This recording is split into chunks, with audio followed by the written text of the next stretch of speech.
You're listening to the audio portion of Workshop Wednesdays. Workshop Wednesdays is a free live discussion about topics affecting accountants, bookkeepers, and business owners. You can join the ABO group in Facebook to participate live Wednesdays at 10 a.m. Pacific Time. Just search for ABBO in Facebook. This podcast is brought to you by Schoolofbookkeeping.com, where you will learn, grow, and build a thriving bookkeeping practice. We have hundreds of lessons with almost every aspect of the industry. Start your free month today at Schoolofbookkeeping.com. Okay, so I think we're live, but Oh, good. wake up, Carrie. I am. It's Wednesday. We are ready for our workshop. Yes, and so welcome to another Workshop Wednesday brought to you by School of Bookkeeping. Apologize for any technical difficulties. This should have been in the event that we created. But it should be now live on the ABO group and the CBG group as well. My name is Dan DeLong, and we have Carrie Kahn joining us. So, so today we're going to be talking about a common situation that's going to come up. And, I labeled the event called Clean Up on Aisle 9, because that's what happens is you come in after someone, and you end up having to do some cleanup work. So, so talk a little bit about where about you, Carrie, about what this is, how this kind of evolved with you, and then we'll share some resources. So basically, when I became certified pro advisor, which was, one of the number one things that helped me grow my business. And I know that's evolved and changed, and that's a whole nother way that, you get found on the internet. But regardless of how it happens, people find out, QuickBooks. They don't know, they can't hear past that. So they're like, here, you're the expert. And now all of a sudden, you know everything. You know why a computer won't reboot up. You know why viruses are around. And you also know everything there is to know about QuickBooks, every single product, everything. The customer just expects it. They also think that you're going to go log in their computer, and in 1 hour, you're going to have it fixed, or just a minute, not enough to even charge. So this is where you're a guru, so you should know all this, and wave your magic wand and make it happen. Like, Jean-Luc Picard, make it so. Just they don't want to hear anything. They really come to you because they were lazy.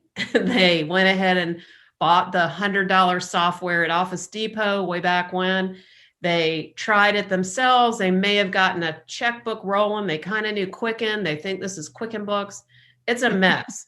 And what everyone needs to, the first thing, step one, is everyone needs to step back, because it's kind of like you ran over your cat. Is the cat alive?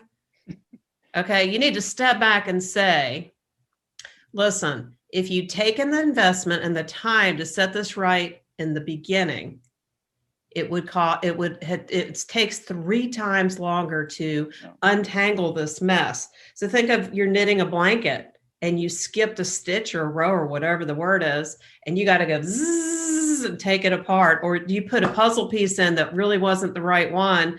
Now you've really created a mess. So there isn't a 15-minute fix for this. It's not an hour. It's way, way, way more. So you need to sort of lay down the groundwork to begin with. About, you also need to understand this, that you are not the magician. You cannot fix this in a half hour, even if you're best friends. There's not a bottle of wine that will pay for this. You need to set the boundaries, put those boundaries up, examine the cat.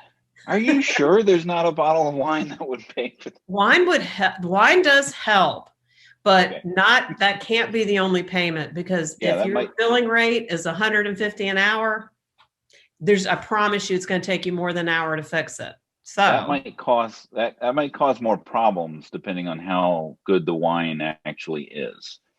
I would need a lot of wine to trade out for the. They're going to bring you the barefoot $2 buck chuck, whatever it's called, special for you fixing their QuickBooks. Don't settle. You need the good stuff. Susan Humphrey said Scotch might help.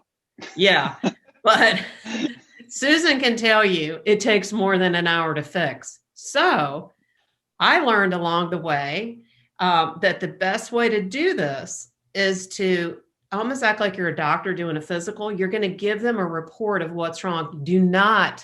Don't fix it as much as you want to. Don't prescribe anything, right? No. Don't give them any prescriptions. Right. What you could do is you could do a little peek and point out a few things you see wrong, and then say, listen, what I usually like to do is do a data file analysis, or some kind of better word than that, clean up on aisle 9. But what we really need to do is thoroughly review your file, and let me give you a report. And that way they have something tangible to look back on. Kind of like when you're moving in a house and you're supposed to get an inspector. They're not in there fixing your hot water heater. They're telling you need to replace it. So think of it that way. And this is billable. This is billable. Now, right. So I've posted a blog article that we just hot off the presses. I hope it's good. So forgive the spelling errors, because we didn't really necessarily proof it too much, but we can edit that. But we created a how to quote a QuickBooks data file cleanup, and Carrie has gone over and she's pulled into her vault of resources, and she gives a top of the hat, or I guess top of the crown, because you call her the Queen of Pro Advisors, Bonnie Nagayami. Hopefully I've said that right. I can't get her last name right, but she sadly she passed away, but her vision has carried on and has taught seasoned pro advisors and continues to live on through her idea. Right. You don't fix it for them at this stage. You have to back up and give a report card. Right. So you go through and talk about that kind of process in this article. So what is it that so you offer this as a service? Okay, I'll diagnose, which is very similar to many other industries that come out to your house. They charge a trip charge, Yes.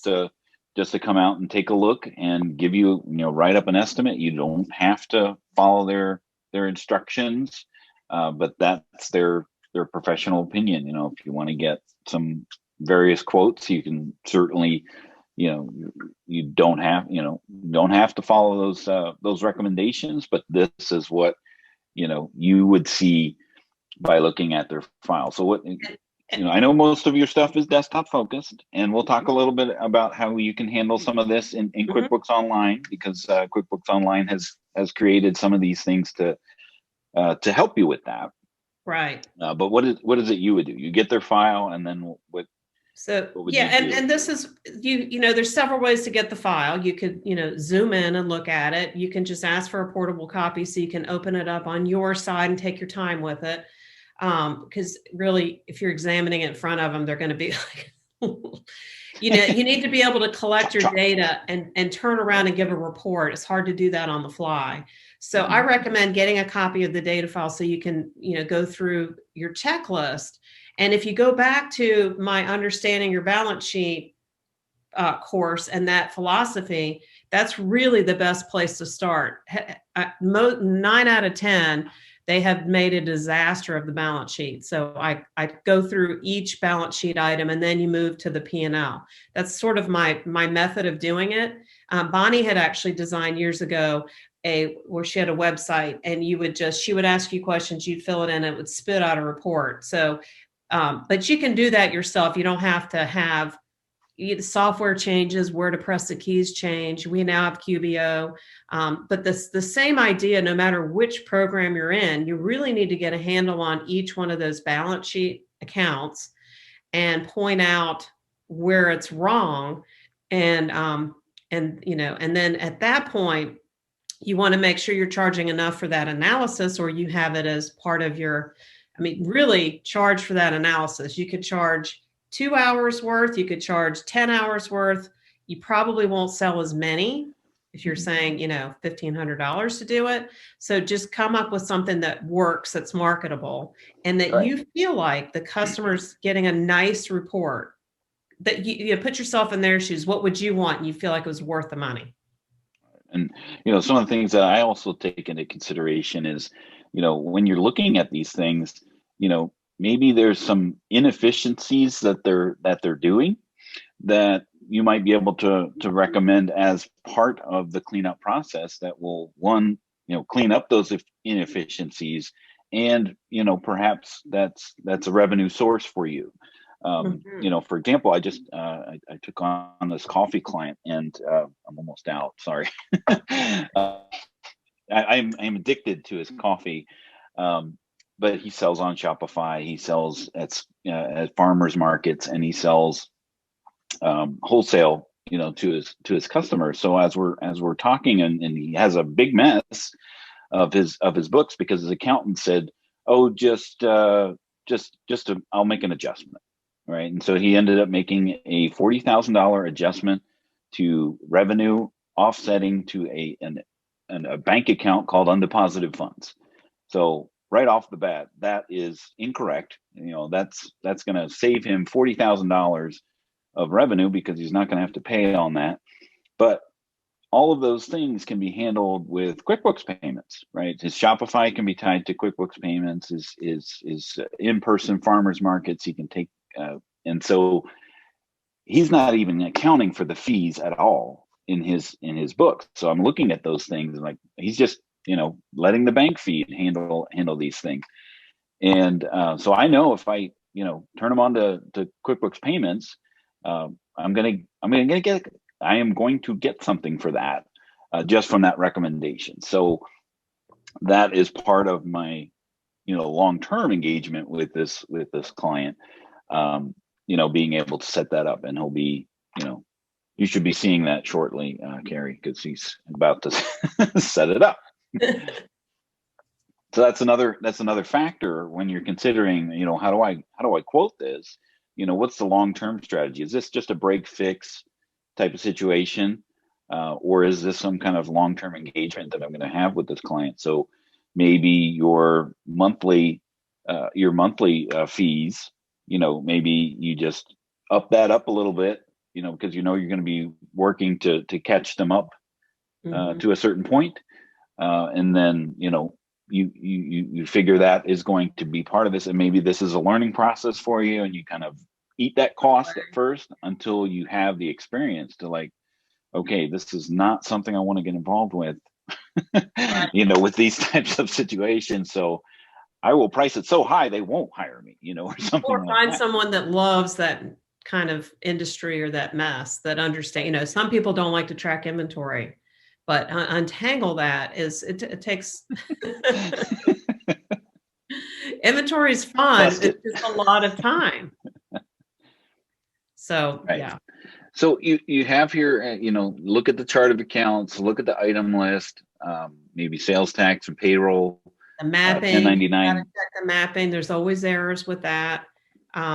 When you're talking to the client, selling them on this, you can use big words like mapping, reconciliation, balance sheet. You'll get the deer in the headlights look. But do come with the confidence that you can fix it. You're not there to talk them into something that they're not getting a good takeaway. Mm-hmm. And you did call out a good point. Sometimes these turn into engagement. So if you're a bookkeeper and you want an engagement out of it, it may be a monthly engagement. Sometimes these people are pretty independent, like they ran out and tried to set it up themselves. And you can just say, listen, I think that you would stay on track if I just check in with you at the end of the year before you pass it over to your tax preparer. And I've had clients that way. They just want one more person to take another look.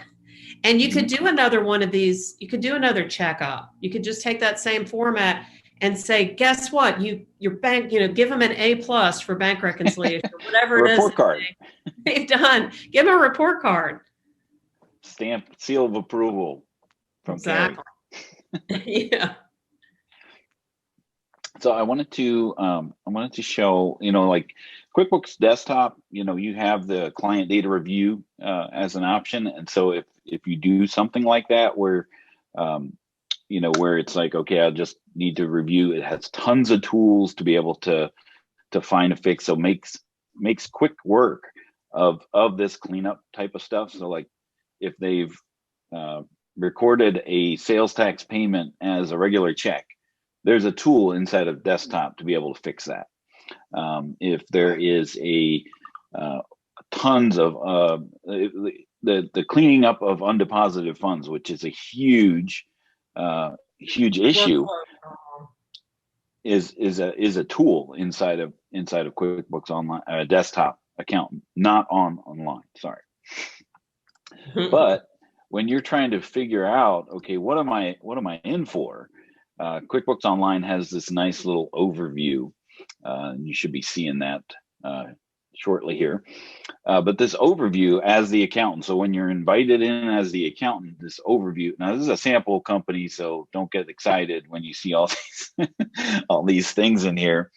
But up at the top, it's going to have the company setup. So you'll be able to know what subscription they're on, what payroll service they're using, if they're using sales tax, and any apps that they have connected. So that's going to expand your scope if they have this Frankenstein's mess of apps connected to. So that's part of your follow-up. Like, okay, well, what am I need? Am I going to need to be doing anything with these apps, right? And then here's your banking activity. So it'll list every account.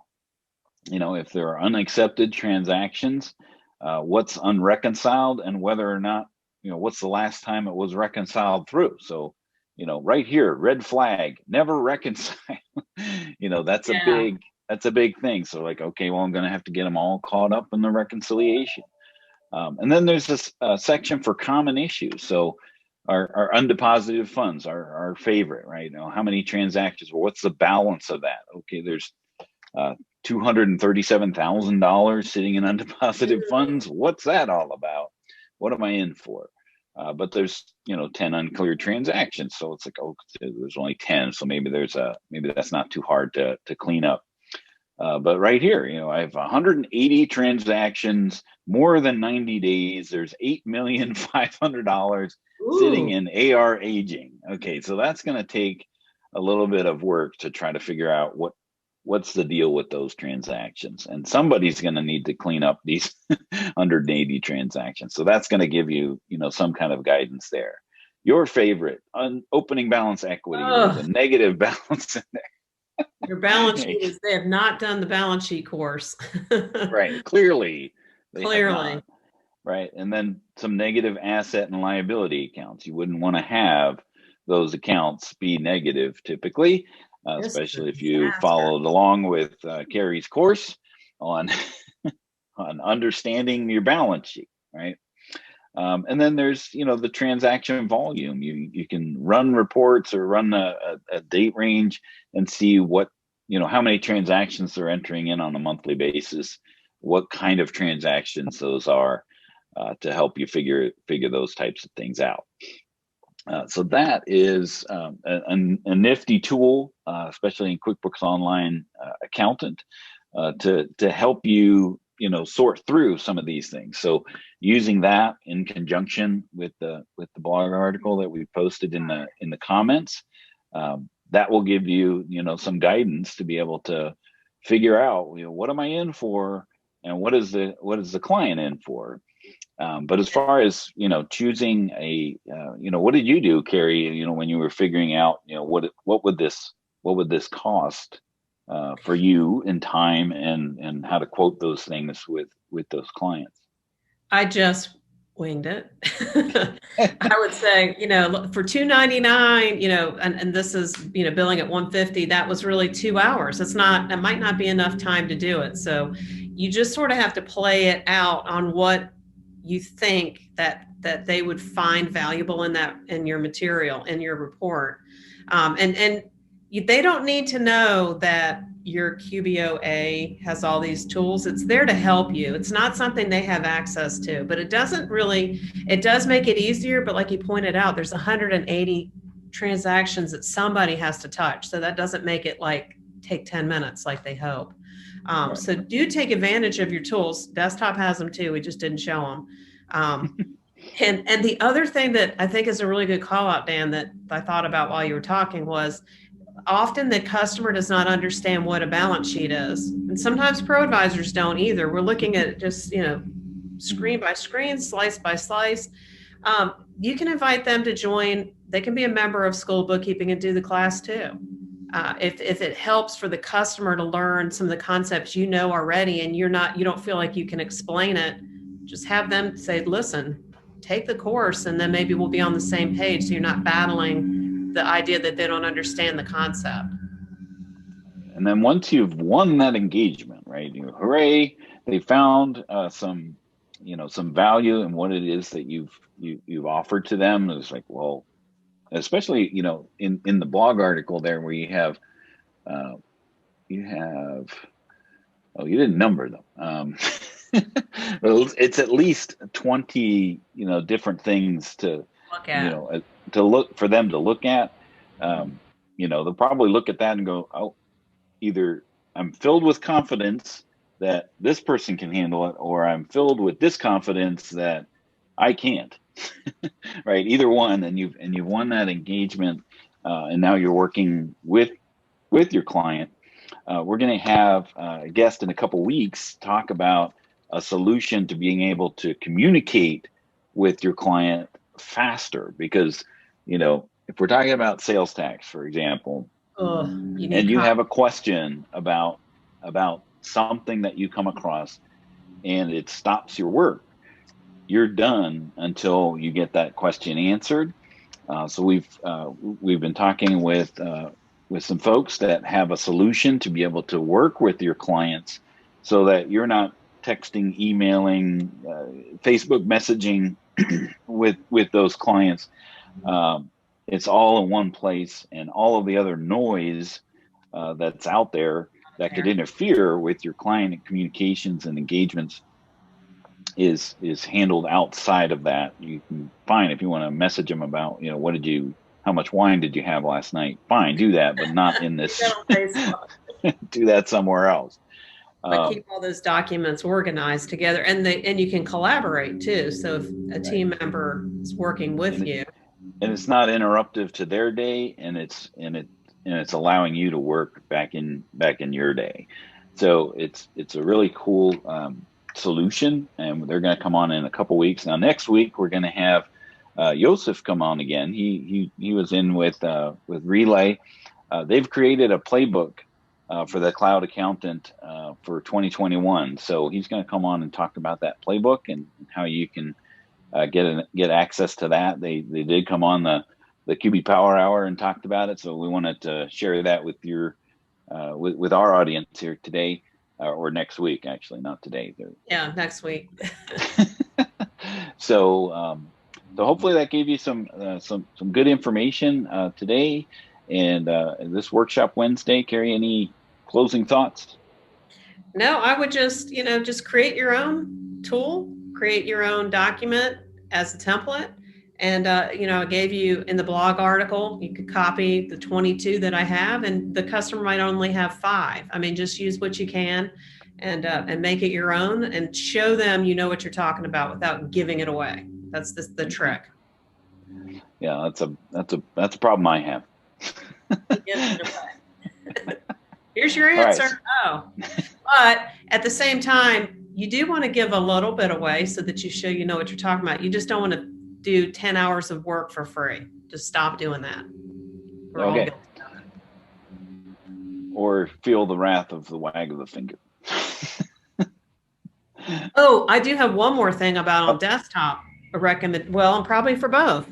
Often when you get into that next mode of fixing the customer stuff, create your own login and do the work under your login, because as soon as you fix something, they say it was working until you did XYZ, and you can show what you did with your audit trail. Exactly. Don't log in as admin. Don't log in as that bookkeeper. Don't do it. Right. All right. Well, we'll see you next week on the next Workshop Wednesday. Sounds great. See you next week. Have a good one.